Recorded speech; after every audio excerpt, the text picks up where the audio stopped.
Olá, hoje temos a aula 7 sobre o livro de 1º e 2º Reis, da disciplina Teologia dos Livros Históricos.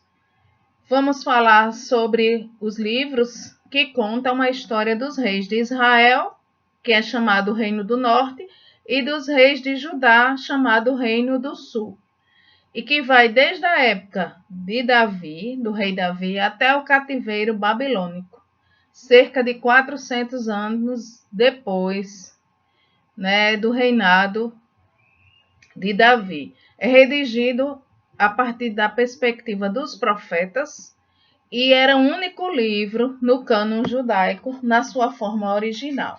A sua autoria é creditada a Jeremias, um profeta. É por isso que nós falamos que ele é redigido de uma perspectiva profética, né? E algumas evidências apontam para isso. Primeiramente, a tradição judaica, cita Jeremias como autor. Segundo, as semelhanças estilísticas encontradas nos livros de Jeremias e de Reis, o livro de Jeremias, o livro profético que conta a história e o ministério do profeta Jeremias, tem semelhanças com o livro de Reis. Em terceiro lugar, ambos os livros falam sobre um juízo, o justo juízo de Deus por causa da apostasia, por causa da idolatria e por causa da imoralidade. E quarto, uma expressão utilizada nos dois livros, que diz até o dia de hoje, ela é empregada repetidas vezes ao longo do texto de Reis, de 1º e 2º Reis, e essa mesma expressão é encontrada no livro de Jeremias, quando ele se refere ao Senhor. O livro foi escrito antes do exílio babilônico e, portanto, se encaixaria no período geral do ministério de Jeremias, que profetizou antes do exílio. Antes do exílio, é um profeta pré-exílico. Ele só não faz jus a isso quando fala da libertação de Joaquim, tá? Que a libertação de Joaquim, provavelmente essa parte foi adicionada após a morte de Jeremias. É só esse detalhe aí que não levaria, então, a autoria de Jeremias, mas antes desses acontecimentos, então teria sido Jeremias o escritor, tá? O contexto dessa história, desses livros, O livro começa com o fim do reinado de Davi e o início do reinado de Salomão, Quando eu falei antes que o livro vai de Davi até, na realidade, ele vai do final do reinado de Davi, início do reinado de Salomão, ele começa assim, e ele termina com a libertação do rei Joaquim, em 560 a.C. Então, os acontecimentos presentes no texto ocorreram ao longo de um período de 400 anos, tá? E que fatos principais relatam esses livros? A morte de Davi, A posse de Salomão. Salomão é então ungido e empossado rei. A coroação de Roboão, filho de Salomão.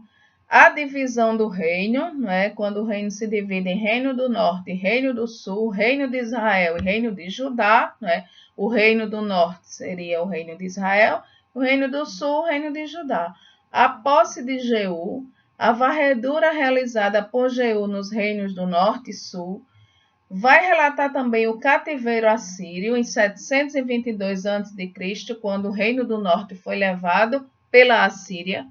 A ameaça de Senaqueribe a Ezequias, que resultou no julgamento divino da Assíria, e as 3 deportações para a Babilônia, em 605, 597 e 586 a.C., que culmina com a derrota, do Reino do Sul para a Babilônia. Ele é tomado, levado cativo pela Babilônia, e culmina com a destruição de Jerusalém e do templo construído por Salomão.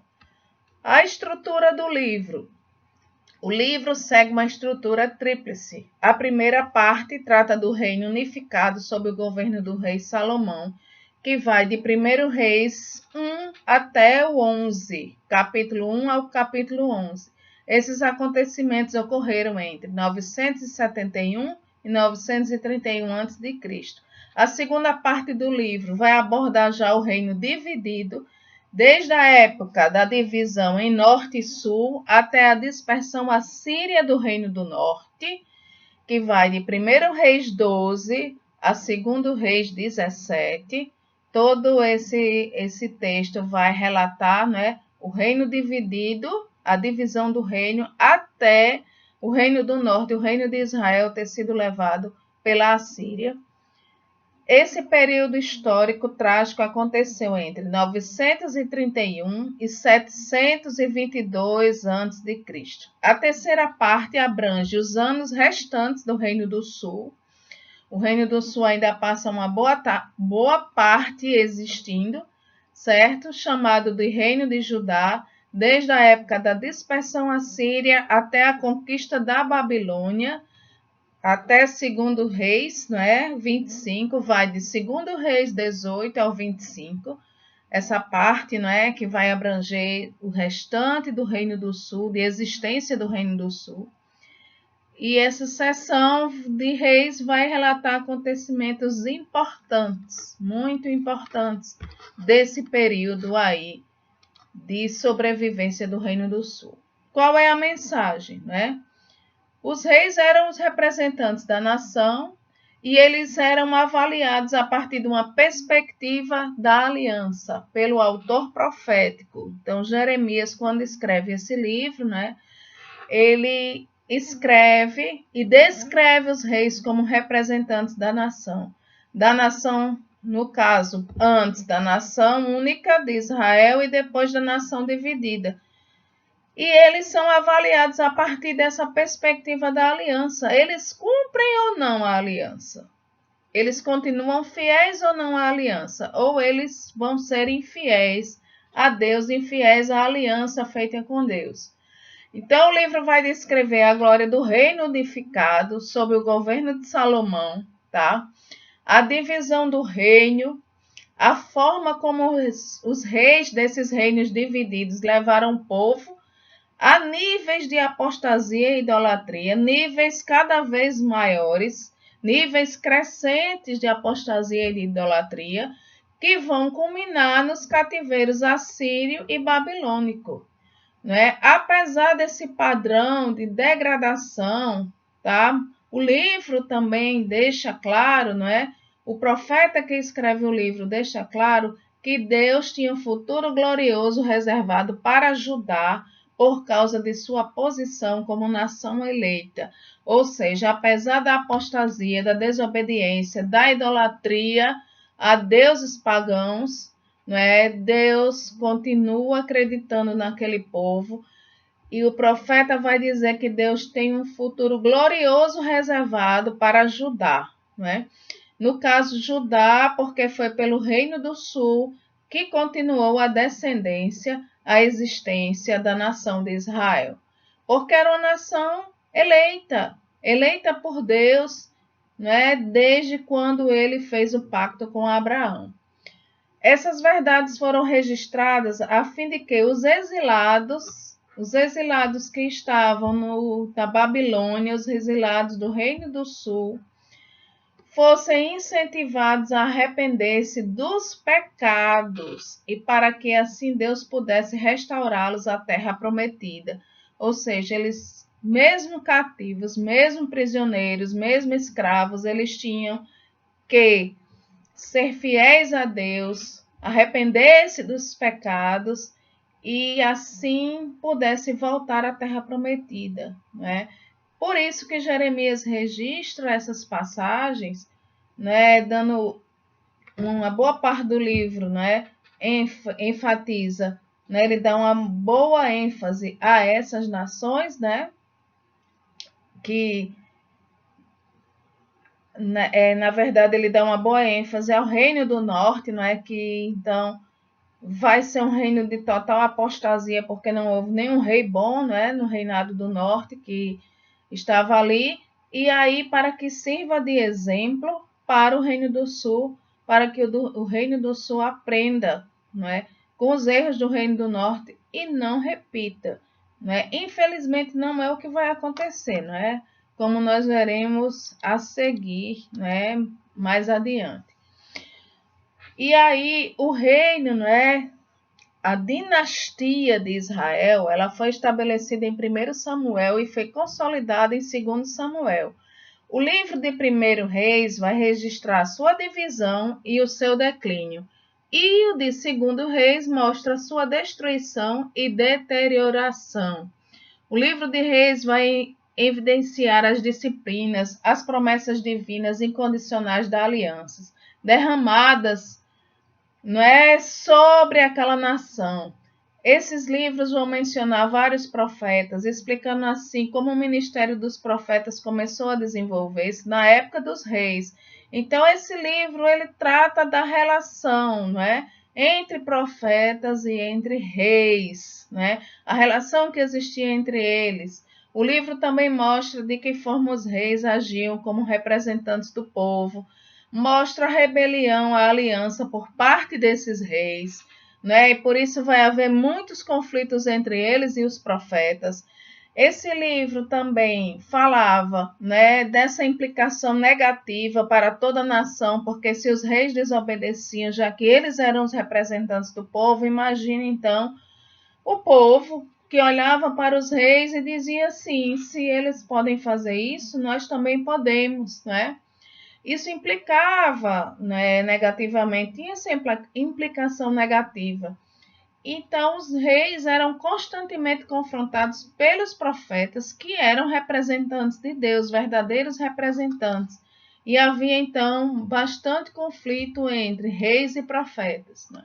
A gente vai começar aqui mais detalhadamente a ver, por exemplo, o reino unificado sob o governo de Salomão.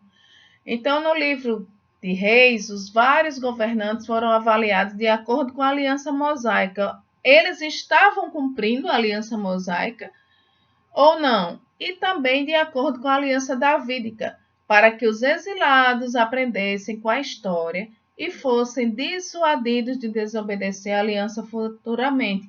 Existia uma promessa: vocês estão exilados, mas vocês voltarão para o reino, né, para formar o reino de Israel ali na terra de Canaã, na capital Jerusalém. Mas vocês precisam aprender com esses erros para que não cometam novamente, né? Então, a primeira grande seção do livro, como a gente viu, que é do capítulo 1 ao capítulo 11, vai colocar Salomão sob análise da aliança e começa explicando a transferência do reino de Davi para Salomão. Davi morre, mas antes de morrer, transfere, não é? Tudo tem uma conversa, na verdade, com Salomão, não é? Dá vários ensinamentos para Salomão. Isso tudo está registrado no capítulo 1 ao 11 e registrado também a glória, toda a glória, né, do reino, né, do reinado de Salomão, quando Israel alcançou um patamar assim, grandioso, né, como nação.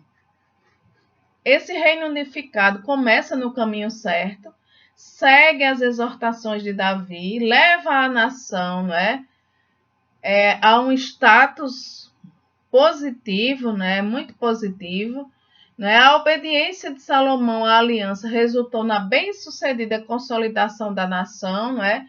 Então o reino foi realmente próspero, né? As bênçãos recebidas pela sua sabedoria, né?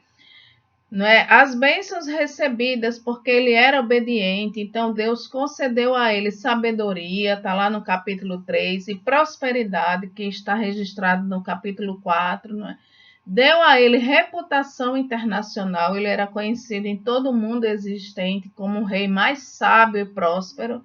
Ele foi tão próspero que Deus expandiu as fronteiras de Israel ao limite prometido originalmente na aliança abraâmica. Lá quando Deus fez a aliança com Abraão e disse, disse a ele, qual seria a extensão da terra de Canaã, da terra prometida, essa extensão só vai ser concretizada agora com Salomão, para se ter uma ideia, da prosperidade, do reinado de Salomão. Deus deu aquela extensão, descreveu para Abraão e depois reafirmou a Josué. E só com Salomão essa extensão né? Essas fronteiras prometidas a Deus foram alcançadas, prometidas por Deus, perdão, foram alcançadas com Salomão, certo? Salomão também construiu o templo e dedicou a Deus, né? O templo representava a presença de Deus em meio ao povo. E o auge do reinado de Salomão foi a construção e a dedicação do templo, registrados ali pelo profeta nos capítulos 5 a 8. Né? Então, essa seção do texto do livro mostra que a obediência à aliança atrai a presença de Deus. Isso transmitiu ao povo, não é, que estava exilado, a mensagem de que a obediência por parte deles faria com que a presença de Deus retornasse.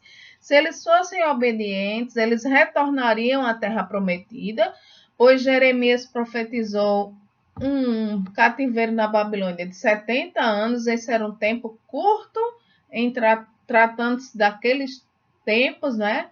Então, isso vai transmitir àqueles exilados, né, de que a obediência levaria, então, a Deus a retornar, a presença de Deus. No entanto, visto que haveria idolatria e destruição, mesmo com a presença do templo, esse tema também foi incluído para corrigir o equívoco de que o templo funcionaria como um amuleto da sorte. Ou seja, alguns achavam que o templo era um amuleto da sorte, que a arca era um amuleto da sorte, que o candelabro das 7 luzes era um amuleto da sorte, mas não. O templo não era um amuleto da sorte. O templo era a presença de Deus, representava a presença de Deus ali, né?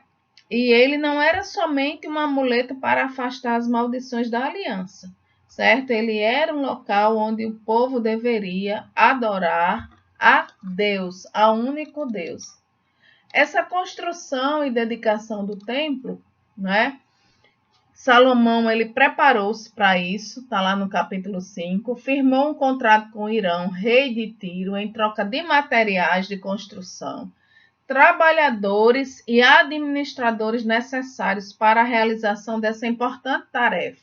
Depois dos preparativos, ele mesmo supervisionou a construção do templo desde o 4º até o 11º ano do seu reinado, olha que demorou bastante tempo, né, para a construção, né, do templo dedicado a Yahvé.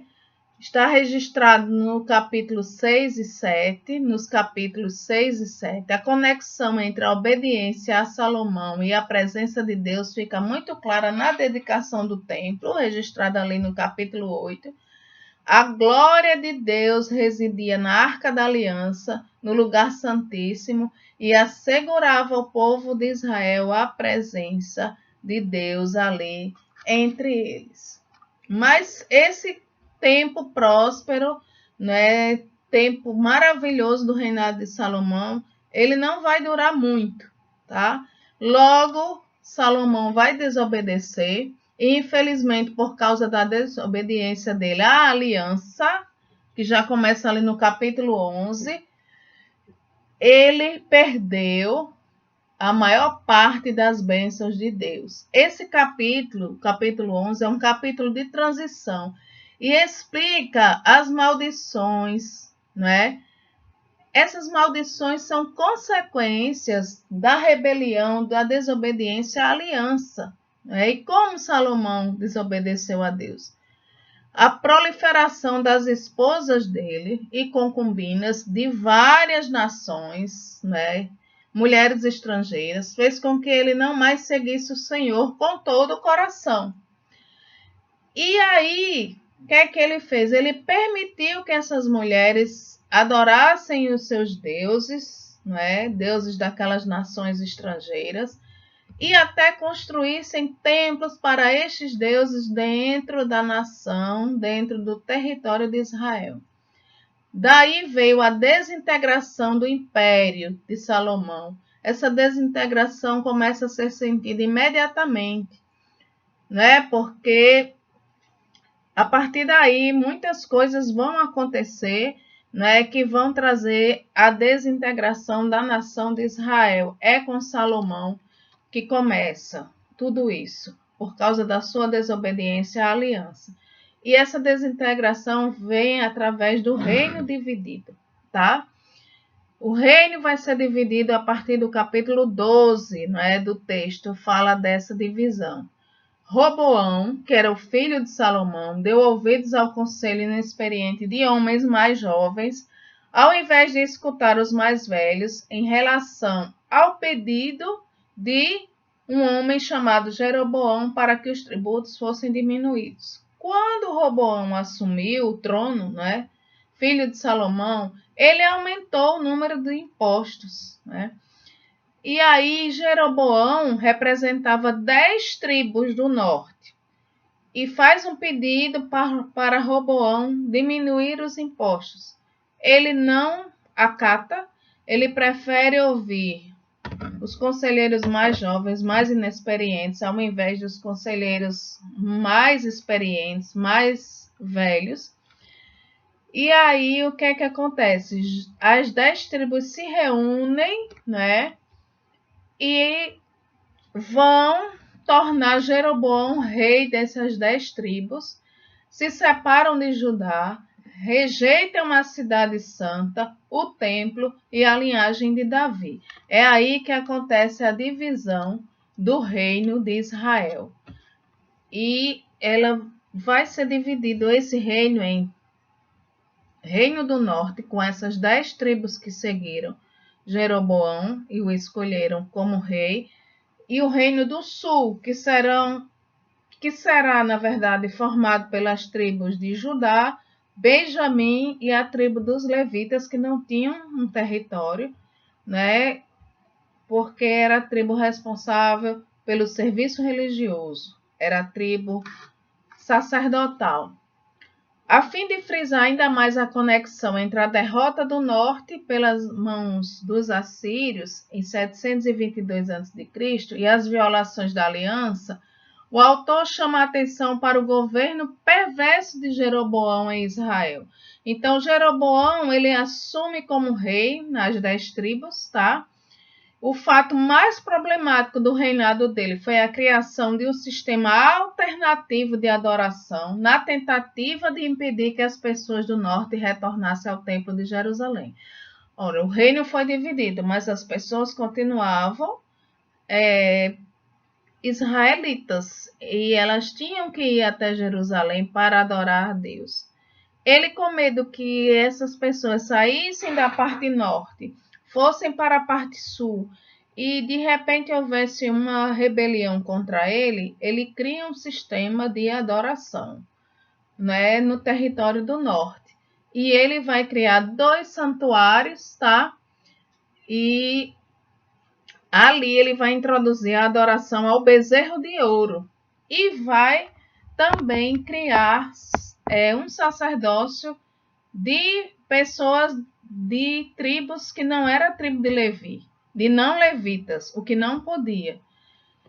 E ele leva, assim, o reino do norte à apostasia, nas cidades, nos santuários de Dan e Betel. Ele cria esses 2 santuários e cria, então, a adoração a esses bezerros e institui sacerdotes não levitas, sacerdotes que não eram da tribo de Levi, o que não era permitido. Tá? E aí a gente passa agora, para quem foram os reis do norte, depois de Jeroboão.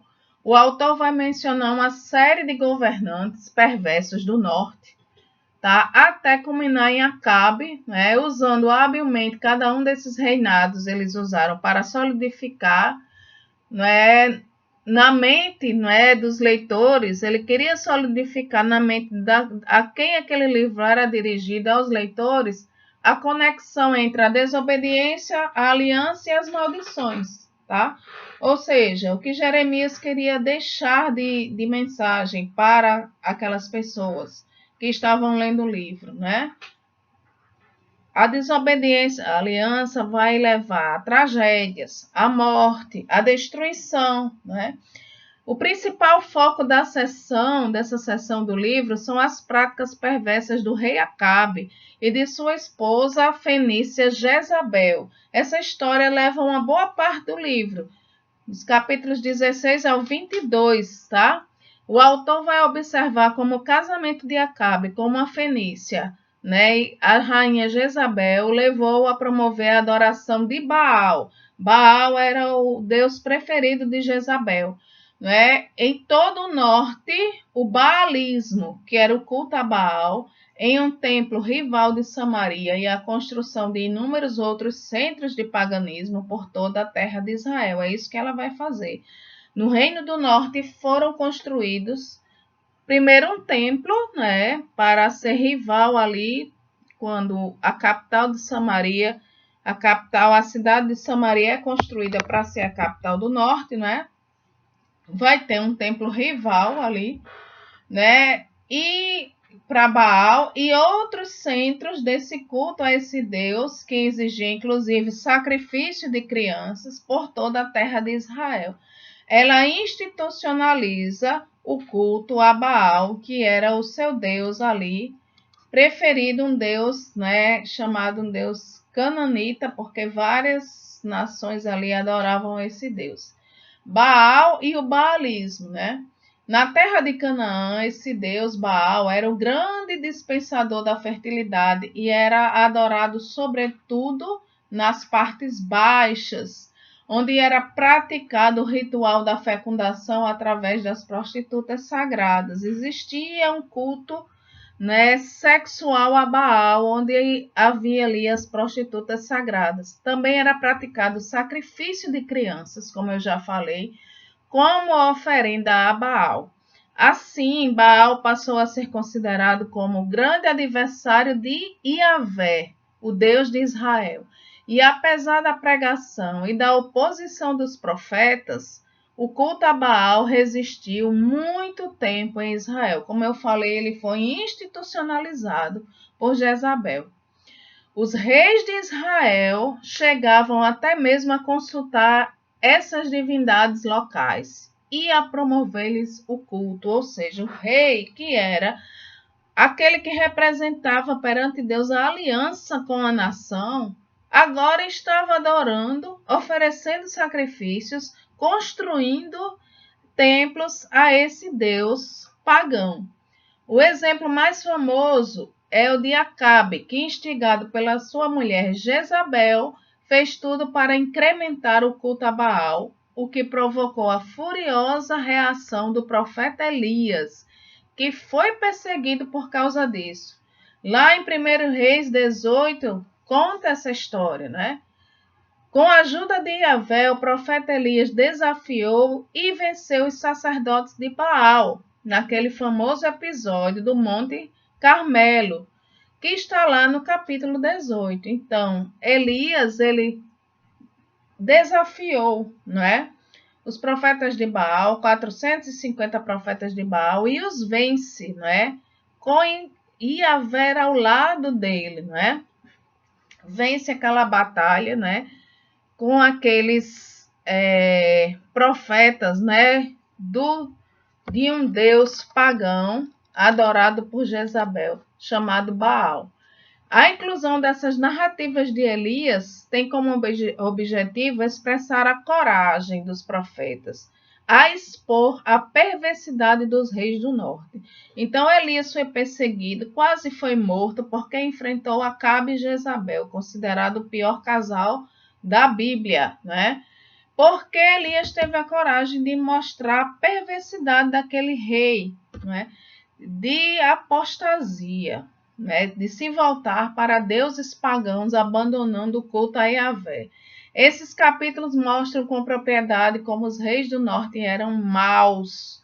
Segundo, né? Em segundo lugar, eles evidenciam a insensibilidade da nação, uma vez que o ministério milagroso de Elias mostrou-se insuficiente para que esta voltasse a ser fiel à aliança. Nem tudo que Elias passou ainda não foi suficiente para que eles se voltassem a Deus.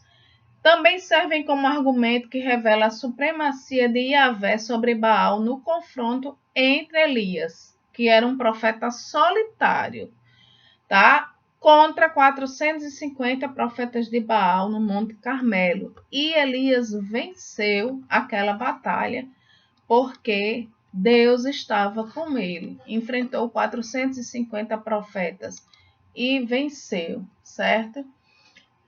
E onde está, né, todo esse sentido, não é, de que Elias, não é, era aquele homem que estava ali para se opor mesmo a essa perversidade.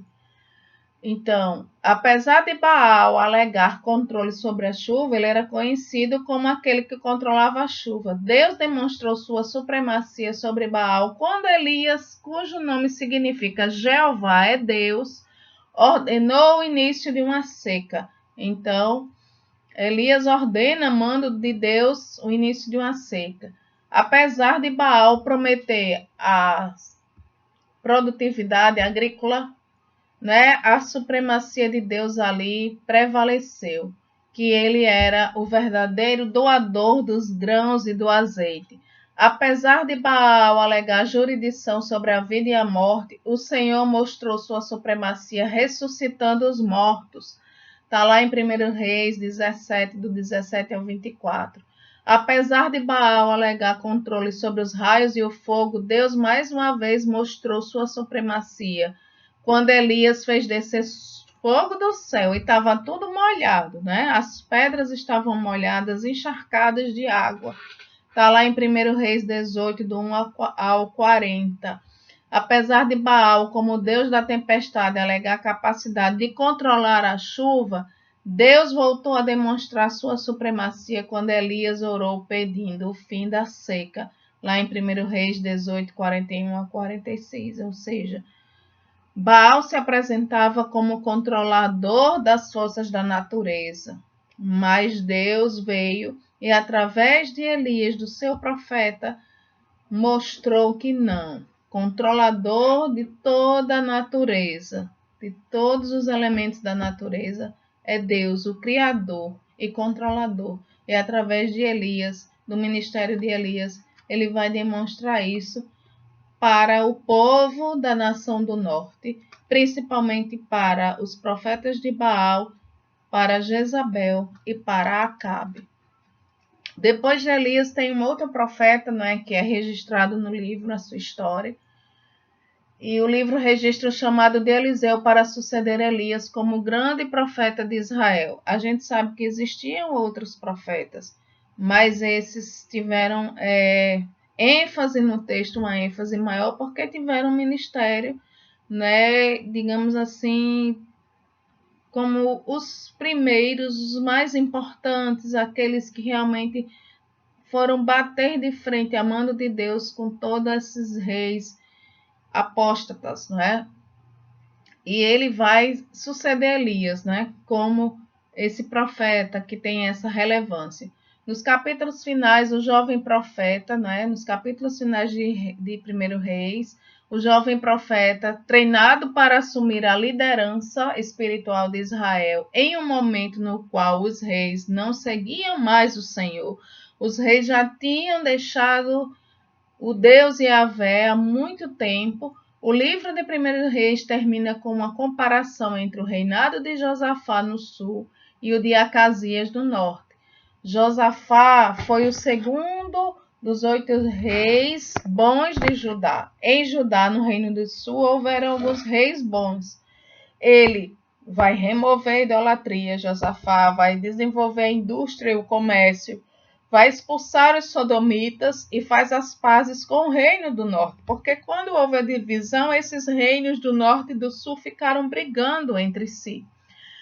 No entanto, as reformas de Josafá foram parciais, porque fez uma aliança com Acabe, cometeu esse grande erro de fazer aliança com Acabe, e em contraste com esse reino, com esse reinado parcialmente bom de Josafá no sul, o reinado de Acasias no norte foi completamente mau.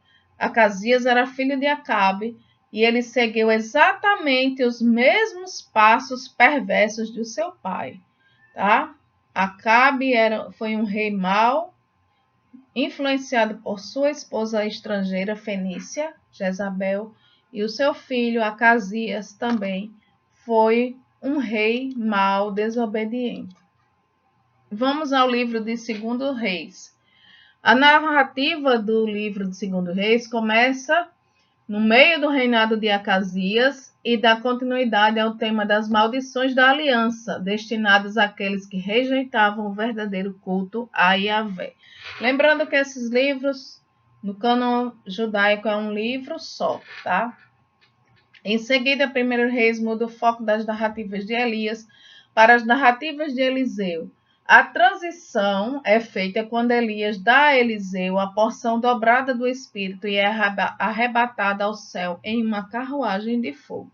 A transição, né, eu falei 1 Reis, mas a transição que acontece em 2 Reis é quando Elias, tá? Ele é arrebatado aos céus. Elias não passa pela morte, tá?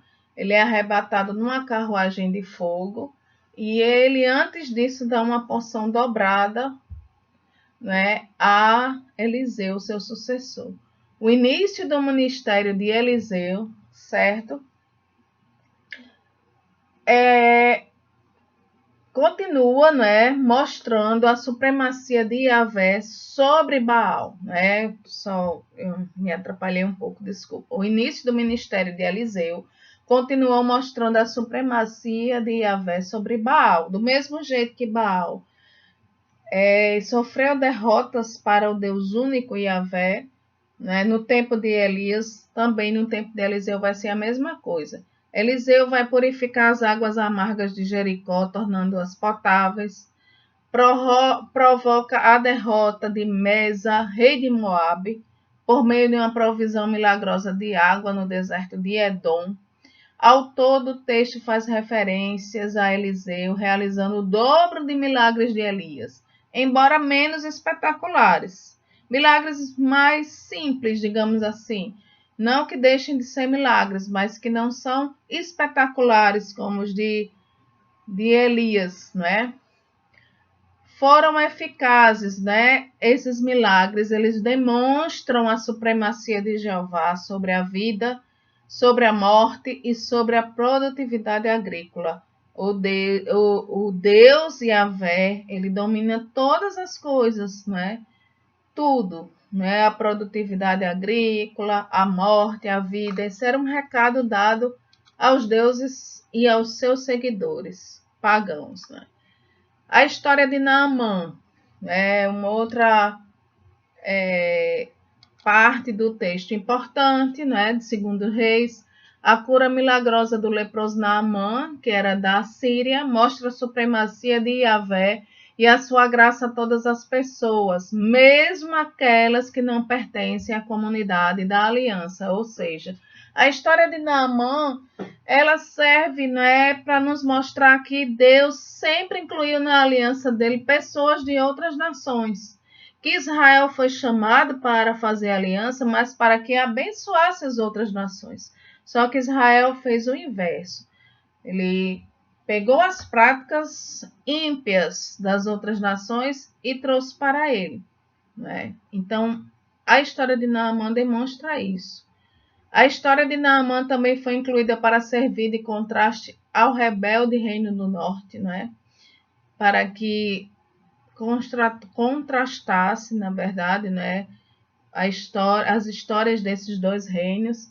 Embora Israel não houvesse correspondido ao ministério de Eliseu, um gentio deu ouvidos à sugestão de uma jovem garota hebreia fazendo algo aparentemente tolo, né? Então, essa comparação, vocês que são israelitas não querem receber esse Deus, mas um homem pagão de uma nação estrangeira, ele sim. Então, essa história foi colocada com esse objetivo também.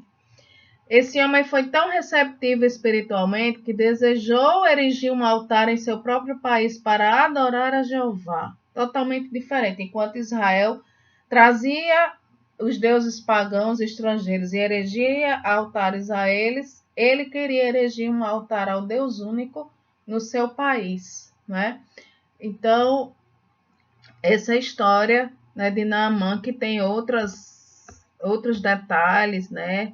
E a cura dele, né? Que ele termina sendo curado enquanto o servo ali de Eliseu, né? O servo dele, né? De Eliseu, hebreu, né? Vai tentar lucrar com esse milagre, mas consequentemente, o que é que vai acontecer, né? Geazi ficou branco com a neve, com lepra, e Naamã foi curado da lepra. Olha aí o contraste. Enquanto o hebreu, né, que tenta então tomar proveito daquela situação, fica leproso, Naamã, que é um estrangeiro, é curado. E mais uma vez demonstra, né, o cuidado de Deus, né, o projeto de Deus, a aliança de Deus não é só para os israelitas. Uma tentativa de reforma no Reino do Norte acontece no reinado de Jeú, depois que ele foi ungido rei por Eliseu e aceito como rei pelos seus semelhantes, ele passou a cumprir inúmeras profecias de Elias, matando Jorão de Israel, Acasias de Judá e Jezabel. Tá?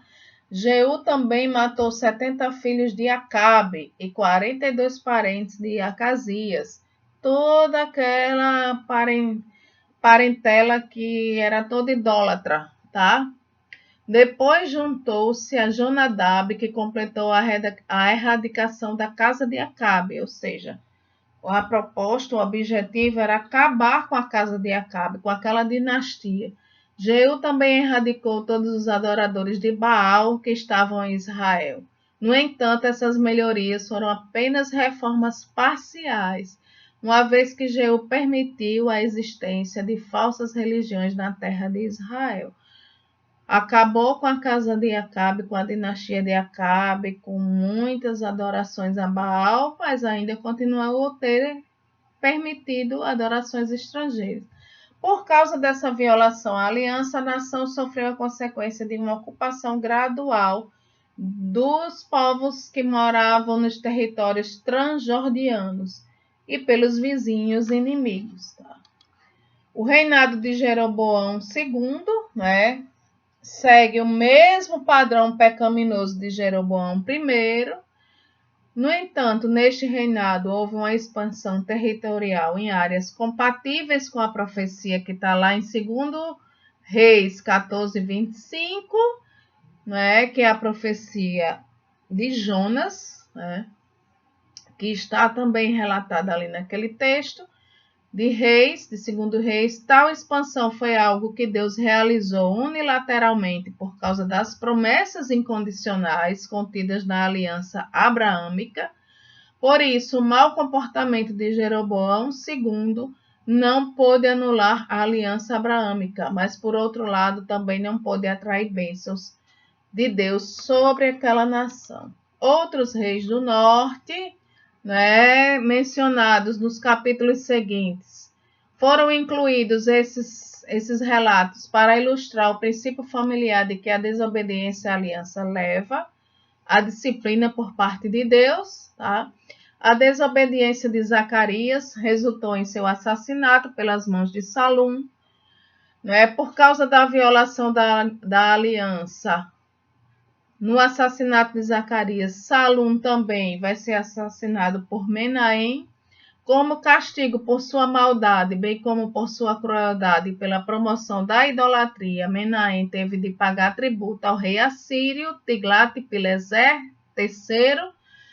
Tudo isso que aconteceu na história final do Reino do Norte preparou o cenário para a deportação assíria que aconteceu em 722 a.C. O cativeiro assírio, né? Cativeiro assírio é consequência da desobediência à aliança pelo reinado do norte, né?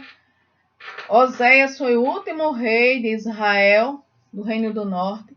Quando Oséias vai recusar-se a pagar tributo ao rei assírio Salmanasar V, e em vez disso ele vai decidir buscar refúgio com Osorcom, rei do Egito, Salmanasar invade Israel, ataca Samaria, né? E em determinado momento desse cerco que durou 3 anos, esse rei Salmanasar morreu. E é seu filho Sargão II que conclui a conquista de Israel em 722 a.C. e deporta o povo do Reino do Norte para Hala e Rabor e para outras cidades, né, do território da Assíria. E é assim que acontece o final do reinado do norte, do reinado de Israel. Reino de Israel, Reino do Norte, é levado cativo para a Síria e tem o seu destino trágico, né? E o que é que causou essa queda, né? São 3 razões. O povo seguia outros deuses, é a primeira razão. O povo rejeitou o ministério dos profetas que procuravam obedecer à aliança, ou seja, os profetas eram perseguidos pelo povo e pelos reis. O povo rejeitou a própria aliança, porque no momento que eles seguiam os reis, né, eles estavam rejeitando a aliança porque os reis rejeitavam a aliança. O resultado final foi o cativeiro assírio. Infelizmente, Judá, o Reino do Sul, não aprendeu com essas consequências do Reino do Norte e também foi levado cativo, né, pelos babilônios em 586 a.C. O que é que os assírios faziam com as pessoas e fizeram com os israelitas do Reino do Norte? Perfuravam ouvidos com ferro quente. Era um povo muito, muito cruel. Então, perfuravam ouvidos com ferro quente, cortavam as mãos, pés e línguas, tiravam o couro das pessoas, o chamado scalp, né? Arrancavam os olhos dos inimigos, esfolavam pessoas vivas, arrancavam os filhos das barrigas das mães, desmembravam os corpos dos inimigos, faziam pirâmides de cabeças, estupravam as mulheres, né? Então, olhe só quanta desobediência o Reino do Norte teve e que consequência terrível, não é? Ser levado dessa forma, ser levado cativo, não é? E sofrer tudo isso aí, todas essas atrocidades causadas pelos assírios, não é? Ficaram ainda alguns em Israel após a deportação, né? Os que permaneceram na terra foram misturados com os deportados de outros países, os quais se deslocaram para a região norte a fim de estabelecer uma colônia assíria. Alguns sacerdotes hebreus foram forçados a atuar ao lado de mestres ímpios que ensinavam os novos imigrantes levados até aquela terra a sua religião. Entendam, o Reino do Norte não permitiu que Israel continuasse adorando a Yahvé. Eles tiveram que aprender a adorar os deuses pagãos. Já sabiam, né? Porque já faziam isso antes. Assim surgiu uma forma sincrética do judaísmo, afastando ainda mais da aliança as pessoas da antiga terra de Israel. Essa parte de Israel foi dissipada. Até hoje, né, há uma pergunta onde foram parar as tribos do norte, né? Quando Jeremias inclui essa parte, né, nesse texto, ele tem a esperança de que seu público, que é o Reino do Sul, não adotasse tal sincretismo e dessa forma fosse restaurada as bênçãos da antiga aliança. Ele quis dizer o seguinte: olha, Reino do Sul, eu estou escrevendo tudo isso com detalhes sobre o Reino do Norte para que vocês não sigam o mesmo caminho. Mas não adiantou nada. O Reino do Sul tomou o mesmo caminho em sua grande maioria.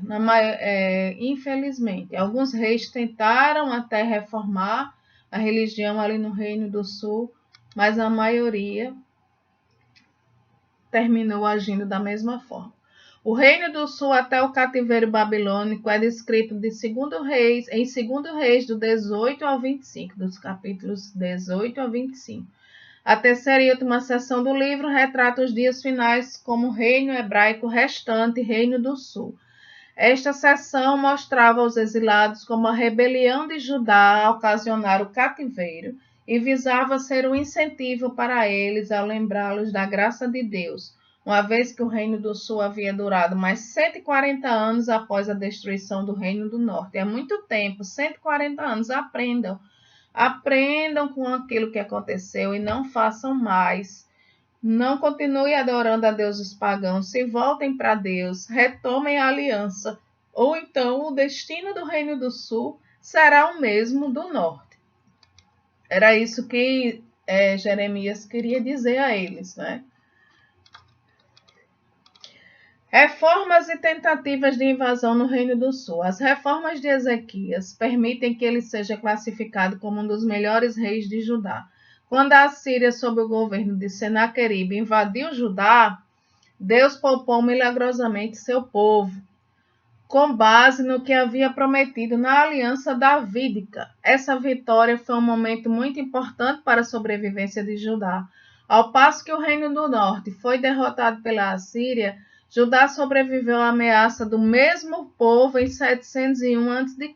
e desfrutou de aproximadamente um século de proteção divina até vir a invasão da Babilônia. Os reis maus de Judá. Infelizmente, o reinado de Manassés foi tão mau e violento que selou o destino de Judá. Ele fez com que Deus vaticinasse o julgamento e o cativeiro, que haviam se tornado inevitáveis. Portanto, não era possível que os exilados interpretassem mal o motivo dos acontecimentos ocorridos ali em 586 a.C. Os exilados, eles não podiam interpretar, eles tinham que entender que o Reino do Sul pecou tão quanto o Reino do Norte, por isso foi levado cativo.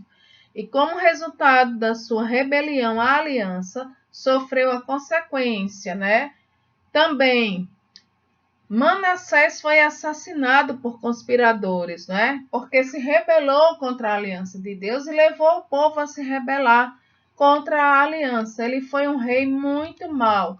Enquanto isso, Josias foi um rei bom, foi o último rei piedoso de Judá. Iniciou o reinado com a ampla renovação do templo, capítulos 22 e 23, de 2 Reis, o que lhe permitiu encontrar uma cópia negligenciada da lei de Moisés. Ele reformou e renovou o templo, encontrou essa cópia negligenciada da lei. A lei não era facilmente acessível antes da época. Mostra como Judá foi indolente durante o reinado de Manassés, ou seja, ele encontrou a lei que tinha sido desprezada no reinado de Manassés. A redescoberta dessa lei da aliança fez com que Josias levasse o povo a renovar essa lei, a obedecê-la novamente, a reformá-la. No entanto, a rebelião de Judá já tinha ido longe demais. As reformas dele foram boas, de Ezequias, de Josias, do rei Josias, foram boas, mas não foram o suficiente para conter o inevitável julgamento, porque muita impiedade já havia acontecido. E a morte prematura de Josias, pelas mãos do faraó Neco, prenunciou esse juízo iminente. Faraó, Neco o assassinou. O escritor vai incluir esse relato, o relato do reinado de Josias, para explicar aos leitores por que as condições em Judá deterioraram-se tão rapidamente após a morte de Josias. Como Josias morreu novo, então os que o sucederam voltaram à iniquidade, certo? O término do reino de Judá. A história do Reino do Sul termina com os reinados dos filhos de Josias, ilustrando que a rebelião contra a aliança provoca inevitavelmente a disciplina por parte de Deus. Joacás, filho de Josias, foi preso por Faraó Neco, aquele que matou seu pai. Judá, então, foi submetida ao pagamento de tributos ao rei egípcio, ao faraó. Por causa das violações de Jeoaquim à aliança, grupos de caldeus, arameus, moabitas e amonitas ficaram contra ele. Como consequência, Judá tornou-se vassalo da Babilônia, resultando na primeira deportação. A deportação para a Babilônia aconteceu em 3 partes, em 3 momentos. O primeiro momento, 605 a.C., em razão das violações de Joaquim à aliança. A segunda deportação, em 597 a.C., e, por fim, Zedequias rebelou-se contra a Babilônia e rejeitou as advertências do profeta Jeremias. Como sempre, os reis achavam que estavam certos, rejeitavam as advertências dos profetas, no caso aí do profeta Jeremias, e como resultado final, a Babilônia realizou seu último cerco contra Jerusalém em 586 a.C. Zedequias foi capturado, deportado, preso e foi cegado. Ficou cego, foi cegado por eles após tentar escapar do rei Nabucodonosor da Babilônia. Esse é o destino trágico do Reino do Sul, tal qual o Reino do Norte foi levado cativo também. A destruição de Jerusalém aconteceu e as palavras finais desses livros de reis. Os versículos finais registram a destruição de Jerusalém em 586 a.C., a terceira deportação e uma breve descrição da vida dos que permaneceram em Judá sob o governo do Títere Gedalias. No entanto, ao registrar a libertação e a exaltação do rei Joaquim, no 37º ano de exílio, o livro termina em tom de otimismo, afirmando que Deus ainda cumpriria a aliança davídica. O futuro é mantido pela intervenção divina, a fim de poupar a linhagem de Davi, mantendo assim a promessa da esperança messiânica. Ou seja, apesar de toda iniquidade, de toda desobediência, de toda apostasia, Deus deixa uma palavra de otimismo, né?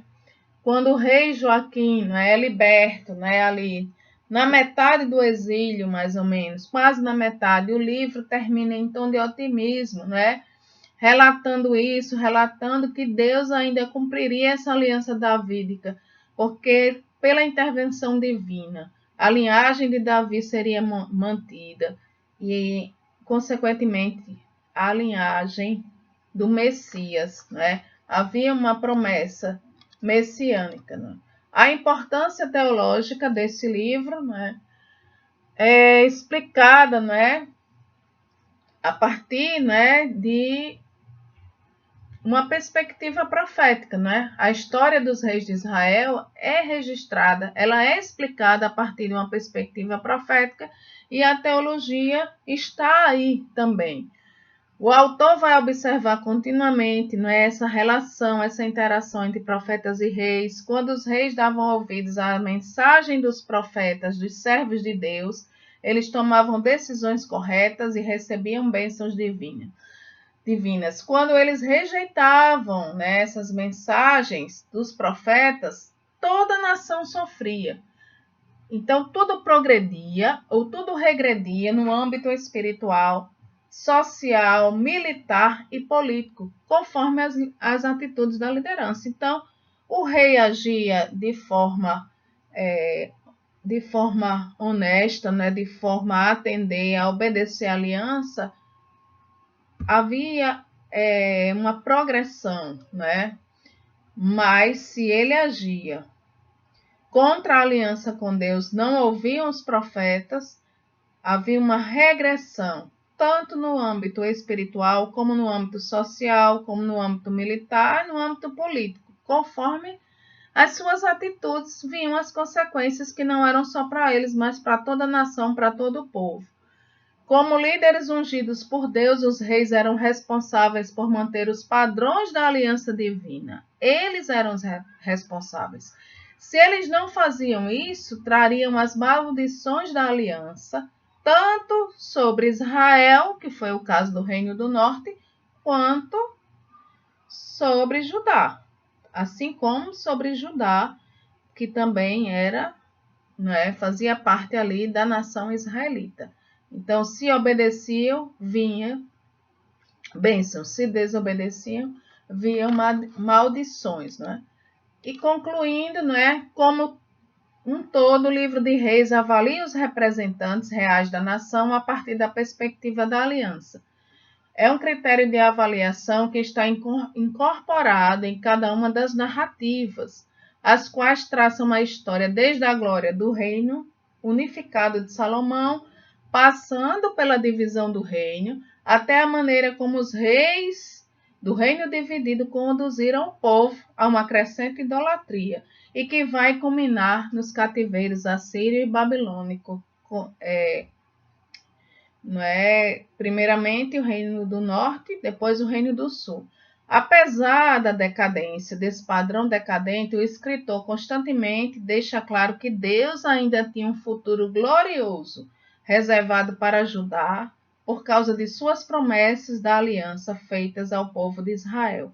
O povo de Israel sobreviveu a tudo aquilo através da tribo de Judá, da tribo de Benjamim, da tribo dos levitas. São essas tribos, né, que vão ser levadas para a Babilônia. Um remanescente vai permanecer fiel, né, a essas promessas, à aliança, e eles vão permanecer, né, fiéis à aliança com Deus. E por isso Deus tinha um futuro glorioso prometido à nação de Israel, que agora está representado por essas tribos. E nós vamos encerrando por aqui, então, a nossa aula sobre os livros de 1º e 2º Reis. Leiam os livros para entender todo o contexto. São muitas informações, mas informações ricas para a gente compreender o agir de Deus ali na nação de Israel, seja ela como uma nação unificada, seja ela como uma nação dividida. Deus abençoe e nós retornamos com a aula sobre 1º e 2º Crônicas. Amém.